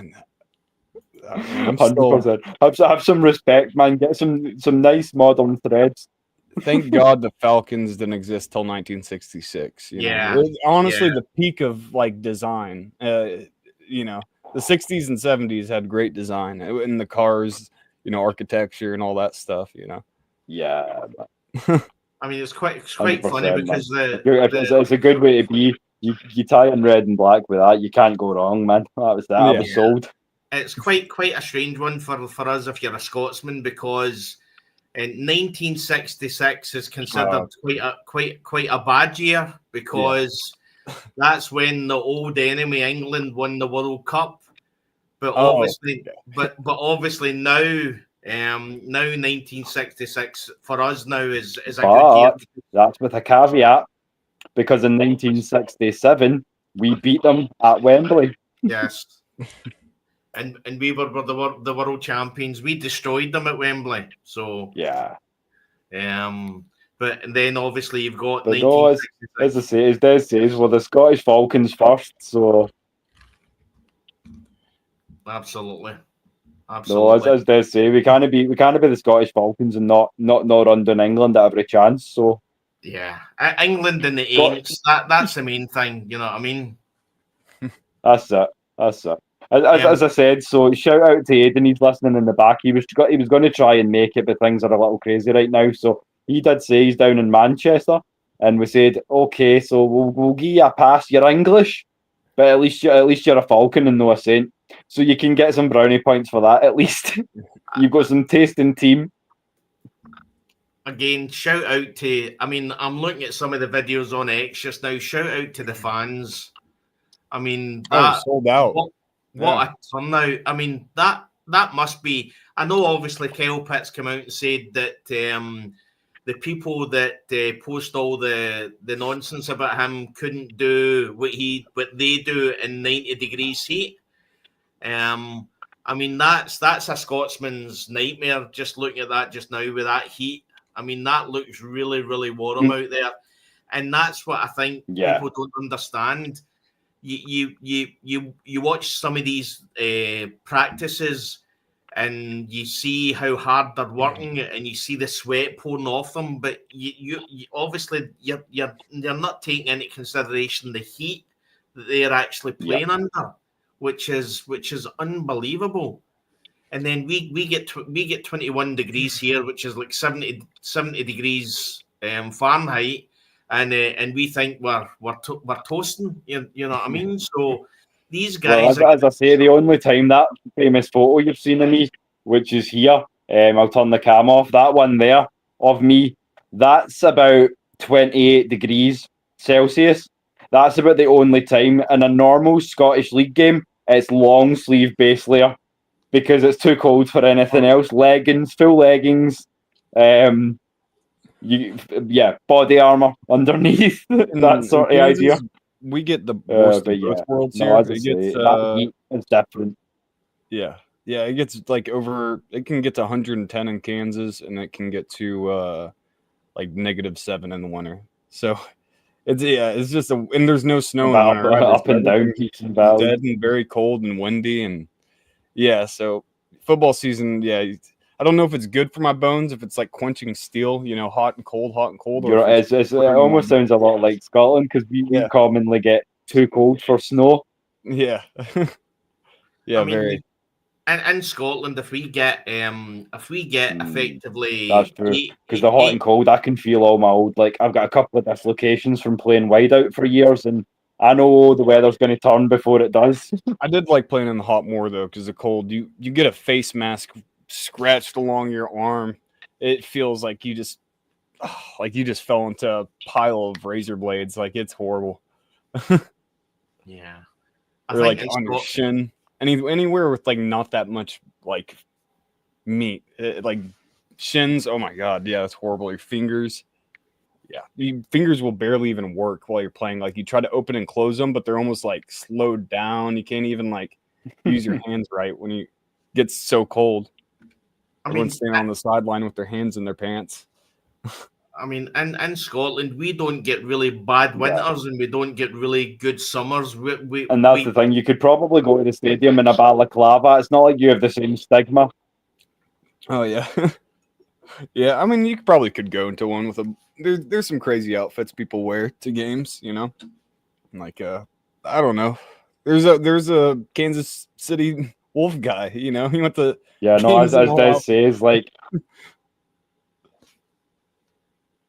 is that the boy the Wolf guy, was that the guy that get jailed? Yeah, he got 25 years in prison, I think. He robbed like 13 banks or something like that.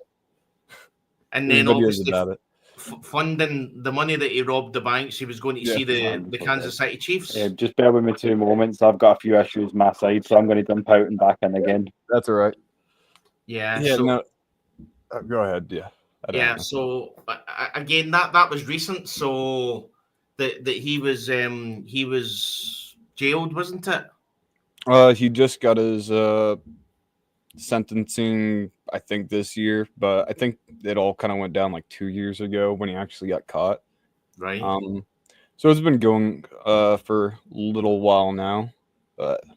And then obviously we've got the controversy with the effectively the fake bird lady. Fake ladybird. Yep. Yeah, and again, that was Kansas City Chiefs fans as well. So you know what? If there's any other fan base for it to happen to, it's kind of like it's like a karmic, whatever thing. I guess I don't know.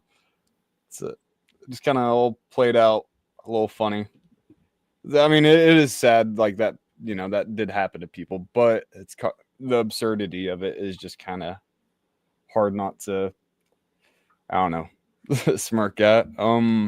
I mean, effectively doing that to, I mean, fair play to him. I mean, it's not nice what he done, but I mean, doing it and actually to fund your for your love for your football team. I mean, that's crazy. Well, I mean, even the bank robbing, like being able to do that in 2023, you know, whenever it happened, is just insane. Like anytime you hear about bank robbers, it's the 1930s when everyone's driving like a vehicle that goes like 25 miles per hour. It's like, I wonder they could get away back then. They didn't even have security cameras.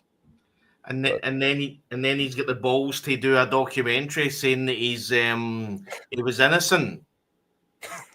And I didn't know he did a documentary. Yeah, there's actually a documentary out there that he's getting followed by a documentary crew. And effectively, they're talking to him and everything, and then whatever happens, he just disappears, and they can't find him. It was quite a strange documentary, and that was down to the fact that he was out on bail, waiting for the actual for him to go to court and see what was going to happen to him. But again, he was adamant that he didn't do anything, and then you seen all the evidence against him, and I mean it was a slam dunk. So you all sorted now, Will? All good, yeah. Apologies, the wind's kicking up a little bit my side, so it's for some reason the fidelity's not been great, but as I say, we've covered a lot of the good points, so it's mainly just, as I say, Q&A now if you want to pull that up. Maggie, Des, if you want to drop the chat again. If anybody does want to join us, as I say, help cover my backside just in case the worst should occur. But nah, I'm in the building. As always, I've got my roster here, my depth chart here. Lots of stuff going on. If you do see anything else on X, or if there's any more news, just let us know. Big one on Saturday as well. So Cam, feel free to join us for that too, brother. Okay. As I say, we'll be opening the panel up on Saturday too. What time is that up? Same again, so it'll be 3:30 Eastern. Yeah, that'll work. So Cam, are you Eastern or are you Eastern time? No, Central Standard Time. So you're effectively you're an hour behind Atlanta. Yeah, so I get my kickoff at 12 o'clock. Perfect time. So you're 6 hours behind us. So yeah. You're 8:30. So you're 8:30. 4:19 is 2:30 to you. So 4:19. So they're 8 out. 6 hours. 4:19 right now. So yeah, it's 2:35 when the show comes on. So yeah, it's like right when I getting off. Just a wee thought, and I haven't said then. So I don't actually drink. I'm not. I'm teetotal, but I do actually collect whiskey. So what I might do on Saturday, I might actually I won't open them because they're really expensive, but I might actually get a few whiskey, some of my whiskey collection, and I'll actually show some of the whiskey, and that would be awesome. And we can just, I would say, don't judge me when you hear some of the prices that I paid for whiskey, because it is an investment. It's my birthday weekend, so you can show and I'll drink. I won't drink yours, but I'll drink my own. There's a 12-year-old Chivas Regal in there that I bought just to see whether I could actually drink whiskey or not, and it's sitting in there. Feel free to have it, mate. Whiskey effectively doesn't go off anyway. It's too high a proof. So it's there for you, mate. I'm more than happy to get it over to you. It's not a problem, but sounds good, my brother. Mad Mike just saying as well, Kevin King's been released. Yeah. So another safety gone. I'm going to warn you as well. This technology is not working for me. I'm trying to keep on top of X. It's a constant struggle, but we do our best here. That's why we're trying to grow the community as well, Cam, so that you can take some of the load. Yeah. Don't leave Des out on an island. To be honest, Cam, this is normally at the point when you're battering in all the comments on the sideline. You know what I mean? So yeah, exactly. So now you're on our side to the I guess so. Got recruited. But yeah, no, Mike, when we seen Kevin King, I think that's showing promise for Kobe Bryant to maybe make the roster with Kevin King being released. It gives him a little bit more breathing room in the competition, for sure. I agree. That's what I loved as well, as you say, competition. So yeah, a lot of competition everywhere. Yeah, everywhere. Yeah, it's good to see. I mean, definitely. I'll go back to 2021 when Arthur Smith came in, and I mean, literally, we were. It was all 1 year veterans, and I mean, some of the names were names I'd never heard. You know what I mean? We were bringing in D. Olford and all that from the Canadian League. It just seemed like really just the team just didn't seem strong, and obviously, such a blur. You mentioned who was the guy that you mentioned that took off the practice squad last year? That was Logan Woodside. Woodside. Or who else was it? Was it the defensive? Oh, Zion Logue. Yeah, yeah, he went to the Bills. And again, that was unusual for us. I remember seeing that coming out and thought, oh my, somebody's actually been took from the practice squad, because we got to a point where our practice squad wasn't very good. There wasn't really depth. So no other teams were coming in to really. We still had Heineke by the end of training camp last year. Yeah, I'm pretty sure. So, like, yeah. But I mean, look at this roster. There's 91 bodies, as I say. But if you take the bottom 53, essentially the ones that we feel have the worst chance of making it, we could probably still beat quite a few teams. We were worst roster that we could field. So it says a lot about the best roster we could field. So as I say, 12 wins. I'm reckoning for a 12-win ceiling. We're going to win this out. So what I would say is there's been plenty of average teams with a great quarterback that has won games. Everything goes through Penix. That's the one thing. And again, watching what he's doing, and I know it's only training camp, but the guy's just got it. He's got it. There's no doubt. The X factor. We've got Louis in the building as well. What's up, Louis? I'm good. How's it going, guys? Oh, we get having a good time, man. Just talking some training camp. Me good to have you in the building. Drake May, the offensive line let him get sacked. Oh. Not good, man. Oh, dear. I think you have been sacked 3-4 times, they're saying, in a real game. That was the first day of training camp. Crazy. Well, it's a long season, man. I don't know if it's true. I don't buy it that much. Yeah. Because they're saying he would have. You never know. I mean, yeah, man. What I would say is, I mean, did anybody see what JJ Watt come out and said? No, I didn't. What did he say? So obviously there was a few things come out about Caleb Williams and everything, and how disappointed he looked. And JJ Watt came out and said that people don't understand what the coaches are asking the quarterbacks to do. They might be asking them to do something to watch the defense so that they could see how the defense would handle it. But he said the first day, and again, us as guys, we're always going to jump on things that we see at that moment. But he said that effectively questioning quarterbacks or questioning players in the first day of training camp is absurd. But how many times have we watched quarterbacks who have started really badly and then effectively they've not been able to recover because the confidence has been lost? Yeah. Confidence is an important thing, as you say, the ability to be the shit, and then to be able to command yourself as well and carry yourself in that way is quite an important trait, and it's quite understated. And I feel like, despite what Drake made it to his last year, I think it's something that he still needs to learn to carry himself with that swagger. His best player was Mario Douglas. I can't even. I'm trying to think of who's even on. I haven't. That's what he had.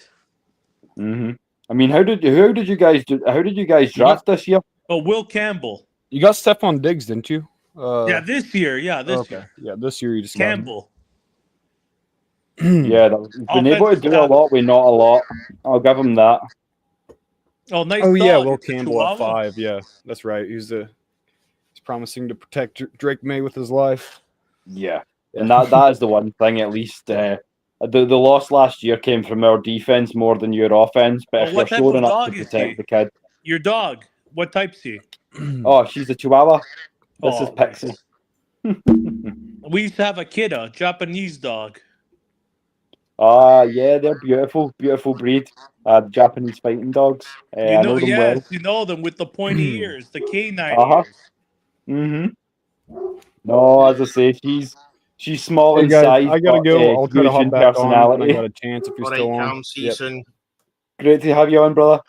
Louis, what do you think about Mike Vrabel's press conferences? I wait for the season to start. I don't really watch training camp, preseason. I want to see what happens on the field.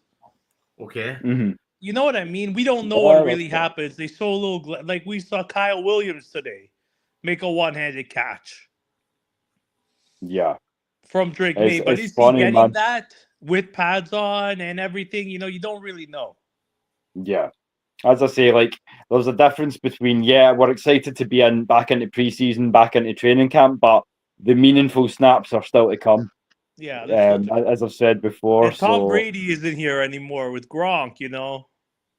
Yeah, that's as I say, we like to joke and have a little bit of banter and what have you. But of all time, do you put him over Mahomes?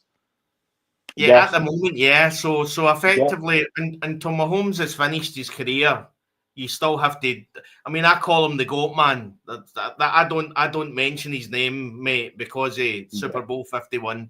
So I call him the GOAT man. But what he did, what Brady did that game was like.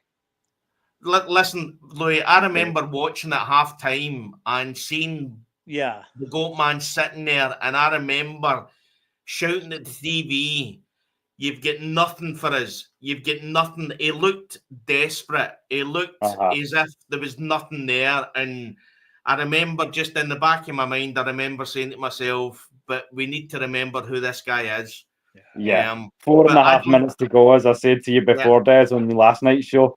4.5 minutes to go, and I went, we are almost there. And I turned around to Mo, and she went, your birds have done it. And I turned around and I went, nah, babe, it's Tom fucking Brady. I'm not going to say we've done it until we've done it. Yeah. Who's your starting quarterback? Is it Phoenix this year? Or? Yeah. It will be. Yeah. I think we're getting rid of. Hopefully, we can get rid of Kirk. But as I say, it all depends on how healthy we can stay. But it'll be Michael Penix starting. Yeah, he's all right. We'll see how he does. Yeah, we like him.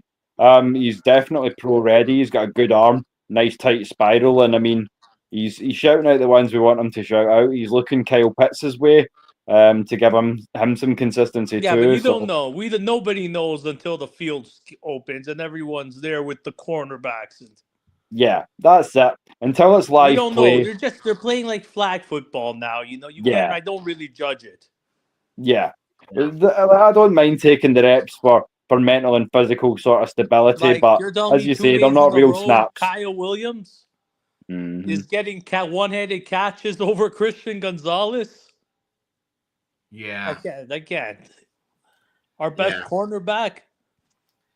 And he's getting these one-handed catches. Like he's catching it with one hand on the guy. But the difference from your point of view, Louis, is you have had success. We've not had that success. So it's tempting sometimes when we watch training camp and we see some of the great shows and everything. You think to yourself, this could be the year. You know what I mean? You've had your years. I know, but they say we're a one quarterback franchise, though. Yeah. I mean, we've had Super Bowls without other players. You know, the Patriots at one point, we lost the AFL championship game. Yeah. Okay, then we lost with Jim Plunkett. Yeah. Then we went again with, what's his name? Tony Easton. And we lost again. Then we lost. We were 0-3 in the finals at one point. Yeah. We had the same record the Bengals have. Yeah. But we weren't always. Then along came Tom Brady. Yeah, I know. But again, I always look at the Patriots because I always say that it's all about the quarterback, and I'm excited for what we've got in Michael Penix Jr. I think he's going to be. There's going to be a lot of talk. I mean, Patrick Mahomes came out and talked about him, said that how impressed he was with him. And he played? Yourself, he was injured, right? Michael Penix Jr. Did he play last year? Yeah. So obviously, Kirk Cousins played the first. Played. Yeah, he played the first 14 games, and then Michael Penix came in the last 3 games. And how was it? How was he? What was the record? Phenomenal. I mean, if you want to go back and watch the Carolina Panthers games, big time throws, and that. So effectively in these 3 games, he was sitting at 9% in big time throws. Mm-hmm. And normally Josh Allen leads it, and he was sitting at 7%. So, I mean, the guy's got it. But as I go back to what happened with the New England Patriots, there was a lot of times where you had a good team, but it wasn't a great team. But Tom Brady made the difference. We had a lot of good players. Yeah, but I always say, Louis, that effectively you could have took the Jacksonville Jaguars and put Tom Brady in it. And as soon as some of the players seen that Tom Brady was their quarterback, they would have tried harder. They would have got better because they would have the hope that they could win. Do you understand? No, I get what you're saying, but they have a good quarterback. They got a generational quarterback. And they're still not winning. Yeah, I wouldn't say. I mean, Trevor Lawrence to me, he was supposed to be the best quarterback to come out. But he's not shown that. I mean, to be honest, he's not had stability in Jacksonville Jaguars. He's not had stability. So, but I don't see generational. No, he was supposed to be though when he was drafted. Yeah, well, your sound's not great. Ryan Leaf, there's weren't able to do what they were supposed to do, you know. Yeah, still struggling to hear you well. Yeah, so effectively the way I look at it is, I mean, obviously you played us in the Super Bowl 51, Louis. Yeah, that was a long time ago. Yeah, I mean, again. I look at these fans. I mean, like in the that was crazy that game. Oh, the people say that was the greatest comeback in sports history. Yeah, not for me. It wasn't, Louis. Not for me. It was the biggest. I mean, I mean, I've still not watched that game again. That's just talking about it gives me pain. I mean, I'll be serious. It literally I still feel pain when I think about that game. I would too. Yeah, it hurts. Because it was that's 1 in a million though. 99 times you guys win that game. Yeah. See if it's literally level all the way through the game and we lose it. Is he here to just rub it in our face and just continue to brag about something that was years ago, Patriots? No. Because it will live on forever. It will live on forever. It will. Yeah. We will right the wrong of that one soon. So you can brag about it right now. But what happened in '98? Did you guys lose in '98? Yes, we did lose in '98. Who was it? The Cowboys or the Broncos? The Broncos, yeah. I don't know what happened. I was young that time. That was when people decided to, get prostitutes and purchase them on this, and do things they shouldn't be doing right before the Super Bowl. Yeah, we started off the podcast so much positivity talking about training camp and Michael Penix Jr. and now we're talking about the game that we should not mention. You know what I mean? So I mean everything. Do you see Julian Edelman's catch? Like it's 1 in a million. But did you see? He literally has the ball. The ball is. But Louis, I'm going to come back at you. That the Julio Jones catch, and I think the third quarter, if we'd have won that would have been considered the best catch in Super Bowl history. That was phenomenal. Go back and watch Julio Jones's catch in the third quarter, or maybe it was the fourth quarter. Well, absolutely lights out, the best you've ever seen. But it's ignored because we didn't win it. You know what I mean? A fluff play by Julian Edelman, it was nothing on Julio Jones's catch. You know what I mean? I'm sorry, we should have won it. We should have won that. The fact that they've now changed the rules and everything, and how I know. Then we come down the field, James White rushes through all of you, and that's yeah. What have you done for us lately, League? Though, of course, that was fascinating and wonderful. But then we had Mac Jones lately. Mac Jones took us to the playoffs.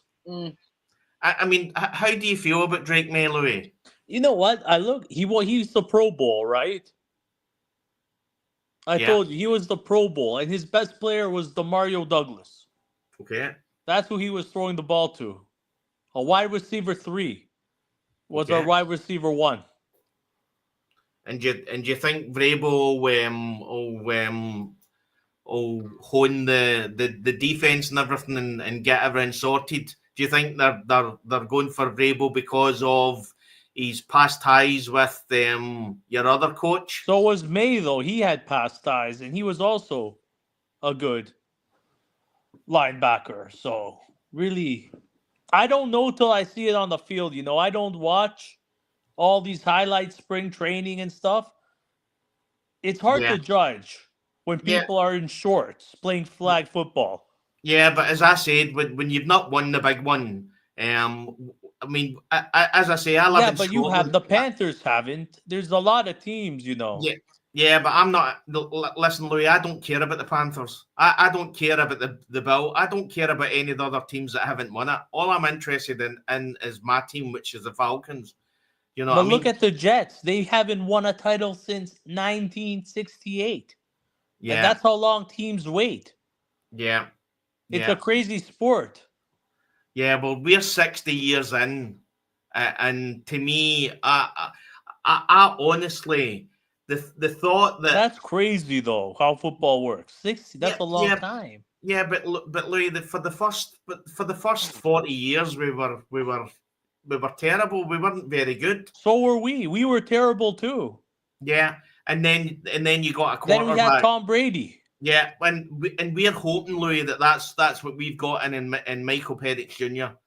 That's how we're excited. That's how we're passionate. That's it's a stretch, It's a little stretch. As Derek Hughes says, I was there for day one. I know it's early, but very impressed with what I saw today. Hopefully, the team will continue to get better and better throughout camp. Absolutely. And then Tampa Bay got him. Then Tampa Bay got Tom Brady. Yeah, and then he won. Yeah, then they won it with Gronk. That's crazy. That was crazy. I know. But I think, Maggie, it's maybe time to wrap everything up. Yes, I agree. We've been on about 2 hours now. So, yeah. But I wanted to show these uniforms that Cam was talking about. We poked fun at the Patriots fans. All right, Louis. I put them in the chat. Well, here they go. So you can see it. I don't know if this is, I'm guessing these what they're supposed to be. Yeah, it's the helmets that are horrible. I mean, the one thing about us is that if we bring out a throwback uniform, it's normally a decent uniform. I mean, the helmets are horrible. It's painted on. It's supposed to be, I guess mimic the leather helmets. Yeah, that's right. Yeah, but who decided that was a wonderful idea? Almost looked like it wasn't the Bears colors kind of similar, not the helmet way, but the Bears colors. Their uniforms are like that.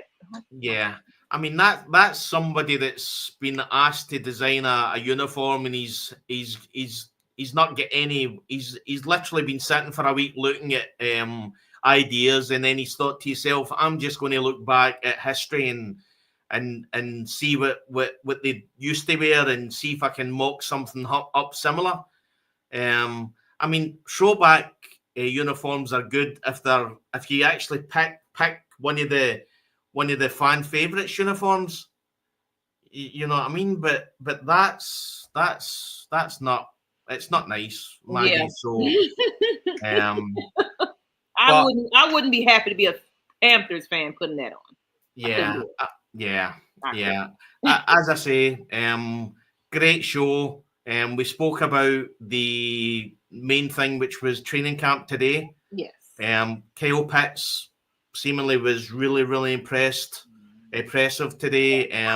Michael Penix Jr. seemingly, I don't think he had an interception, or he was again going through all the big time throws. So we'll see what happens tomorrow. Again, Darnell Mooney, a slight injury, seemingly landed awkwardly or landed heavy. So we'll see if he's back out there. Kevin King's been released, but again, I'm sure that they've done this before. I don't know whether this is a possibility that they're trying to reduce the team down to the 90 names. But looking forward to tomorrow. And what the next few days in training camp's going to be. Again, I will say shout out to the fans that that filled the place, sold out. And I mean, what was it in Atlanta today, Maggie? It must have been 85, 90 degrees. Yeah. But fun to see that surprisingly, right now it's 85. Yes.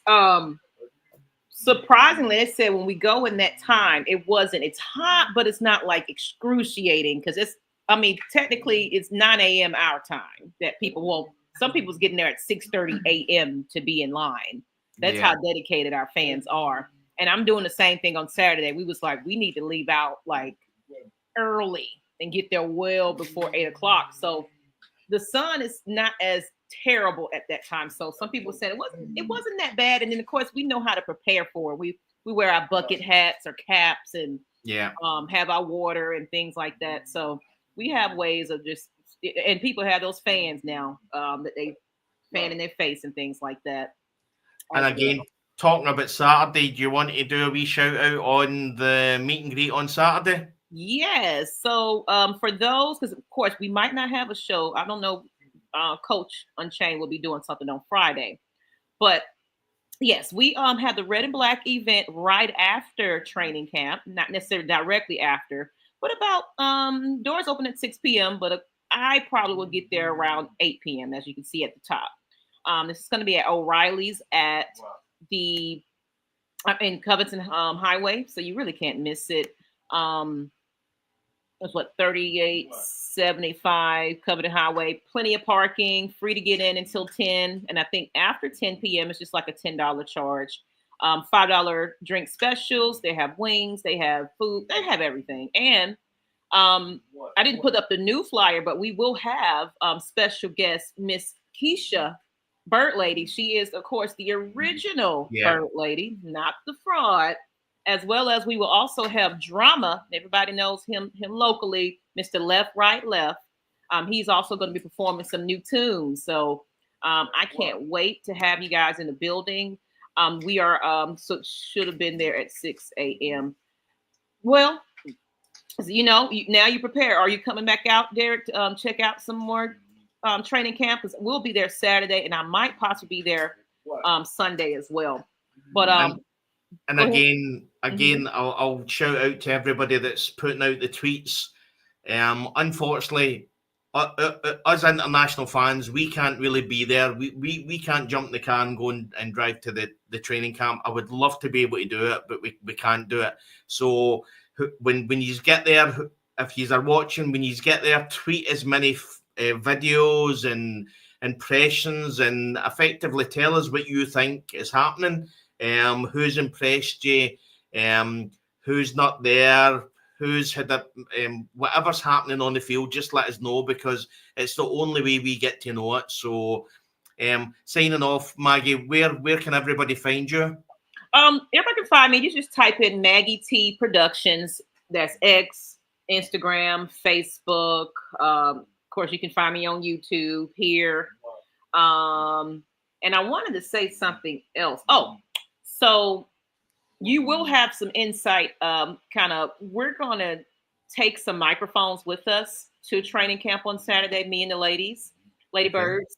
So be on the lookout for us. Want to ask the fans some interview questions about what they feel about training camp and their expectations. And a lot of that is going to be reposted on the channel as well as we'll put in the group chat. So you guys can kind of get a little bit more insight, even though we can't really record the team practicing. I think we can get some screen stills, but I would love to at least talk to the fans as we're sitting there and getting their ideas of what the team is going to be, their expectations are. So don't be on the look, don't be surprised if we put a camera and microphone in front of you. We'll be out there Saturday. So I'm looking forward. So you'll get some insider. We'll definitely make sure you get a little bit more closeness to the training camp since you can't physically be there.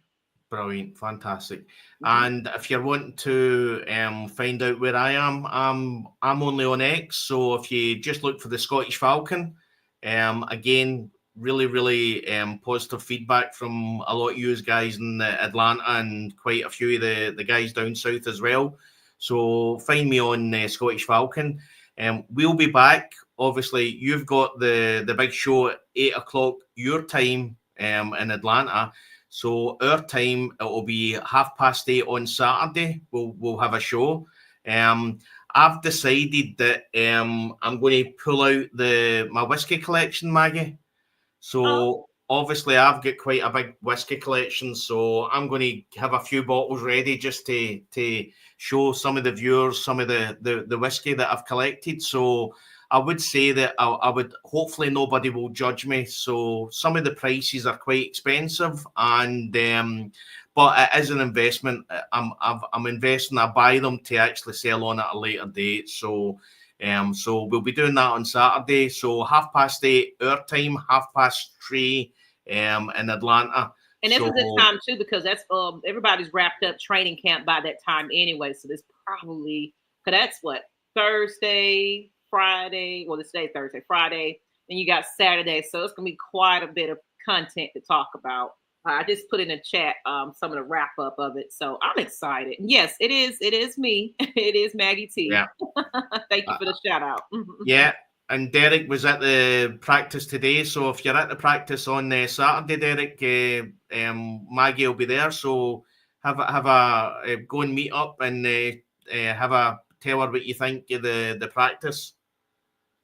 Yeah, if you want to share some of your content, find me on social media, Maggie T Production. If you want me to post it on our community page on YouTube, I can put it on our social media platforms, Atlanta Falcons Nation. My page is Maggie T Productions, or just share it on your own social medias, and I can try to find you. Just let us know how to find you on there, so we can repost some of your content, like X and Instagram, Facebook. I see a lot of people posting now, especially on Facebook. It is beautiful. Well, I'm coming off. I'm going to have some to eat, because it's literally in my time now. It's 10 to 11. Good night. I'm going to have something to eat, and then I'm going to look on Twitter and see what I've missed. So just sign off. We'll sign off with what we always say. Pain is international, and so is passion. Thanks all you everybody for watching, and we'll see you on Saturday. Good night, everyone. Bye. Good night.